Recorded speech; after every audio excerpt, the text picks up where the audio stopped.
If you're an extrovert that likes to debate and go toe to toe with people, this video is going to help you be a better communicator. My name is Dr. Wright. I'm a communication expert, communication coach, and keynote speaker, here to give you words well said for a life well lived, which you can do by focusing on your relationships and becoming a better communicator.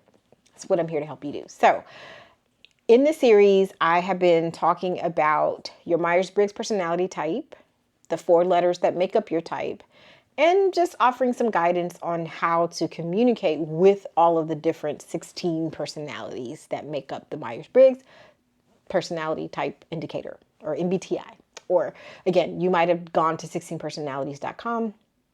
This video is not affiliated or sponsored by them in any way, or the Myers-Briggs company, but I am a certified Myers-Briggs practitioner, and I've been teaching people how to become effective communicators for the better part of 20 years. And so this series is designed to help you just get some basic tips on how to just, deal with people and understanding people and their personalities. All right. So this video is about continuing with my extroverts. Okay. And the 2 types that we're going to talk about today are the campaigner and the debater. These are names according to 16 personalities. Myers-Briggs did not give these types names, but 16 personalities did. They've become really popular online, so we're going to go with it. All right. The campaigner is ENFP, extroversion, intuition, feeling, and perceiving. If you're not sure what those 4 letters mean, make sure that you go back and watch the rest of the videos in this series, or the first set that I did talking about what the different types mean. And then the debater is the ENTP. So all 3 of the letters are the same. The only one that's different is the 3rd, which is how you come to conclusions, which is why I've just decided to mush these together. For the introverts, I did them all kind of like separately.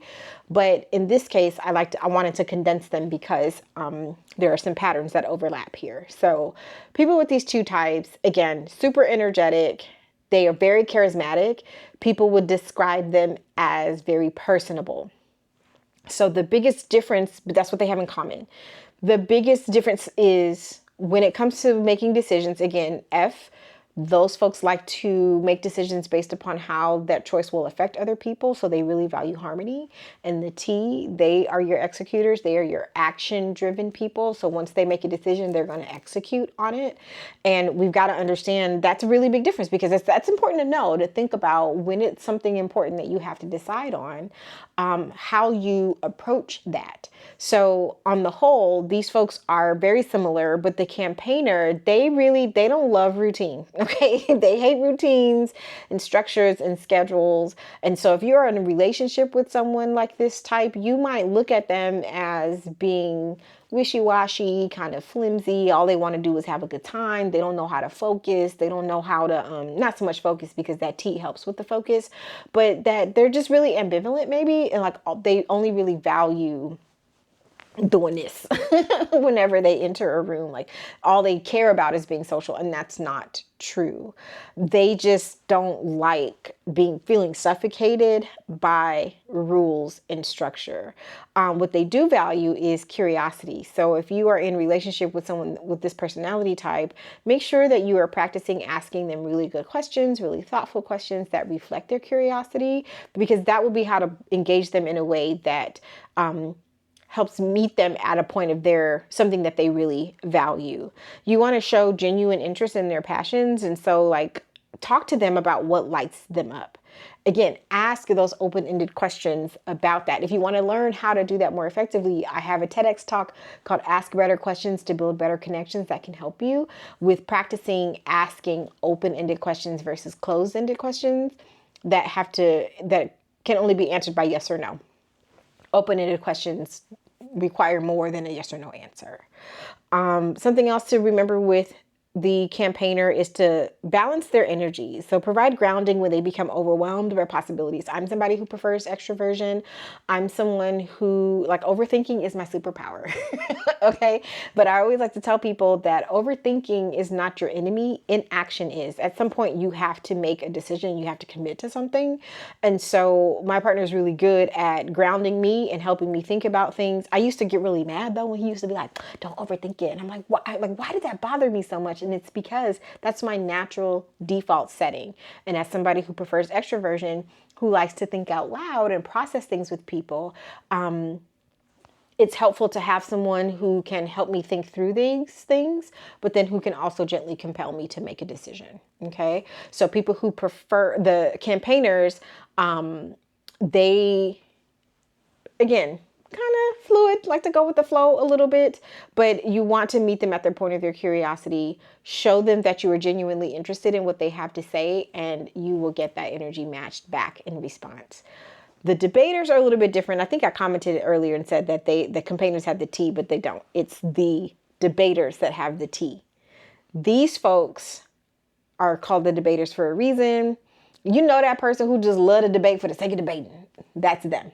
They just, again, know a little bit about everything, got a comment about everything, and they want to challenge you on everything. They're the person that's probably like, well, I'm going to play devil's advocate. Like, the devil don't need no more advocates, okay? And I'm not saying there's anything wrong with your type. I'm just saying we see how some of these types play out in the workplace, amongst our friends and our family and so forth. We know that person that just likes to spar and go toe to toe with people. They're not trying to break you down and they're not trying to necessarily compete real hard with you. They just thrive off of that intellectual banter and that backing and forth. They're really witty.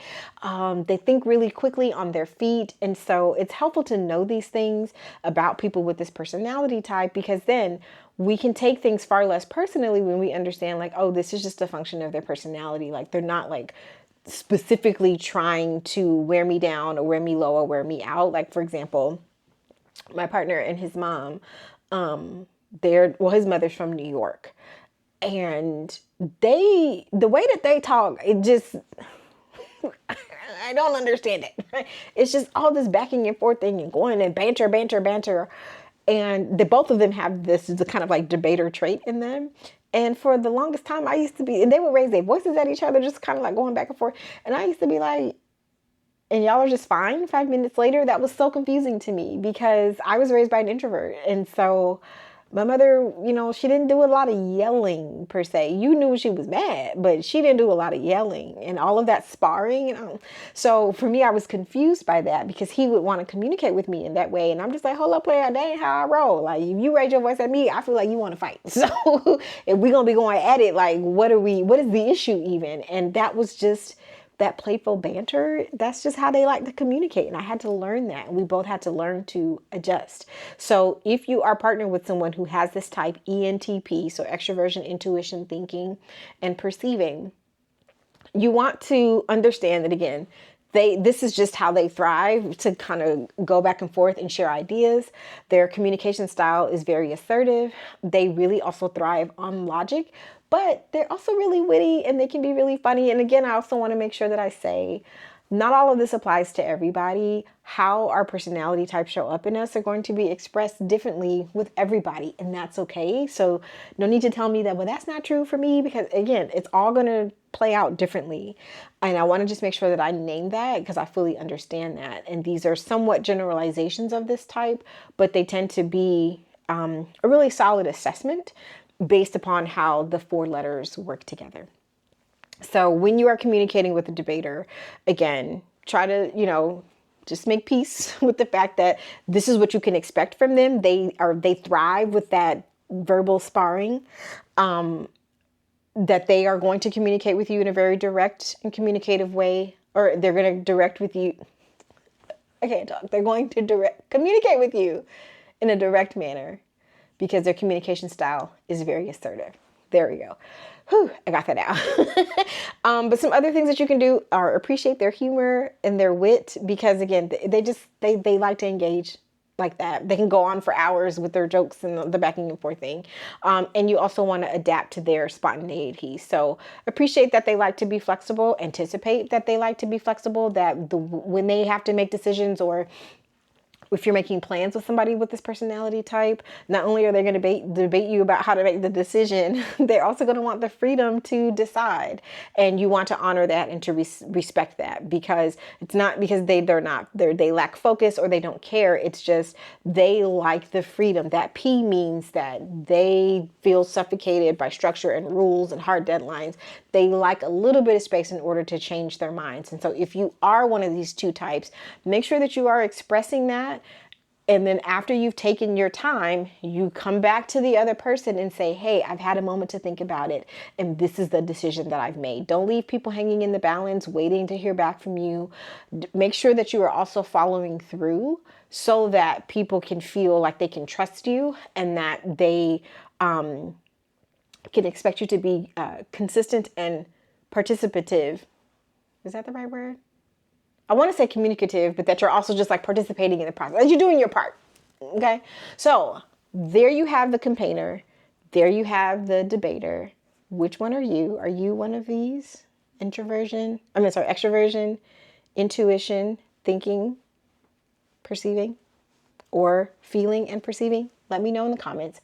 If you enjoyed this video, please make sure that you subscribe, share it with a friend, use it as a conversation starter. And I will see you in the next one. Thanks for hanging out with me.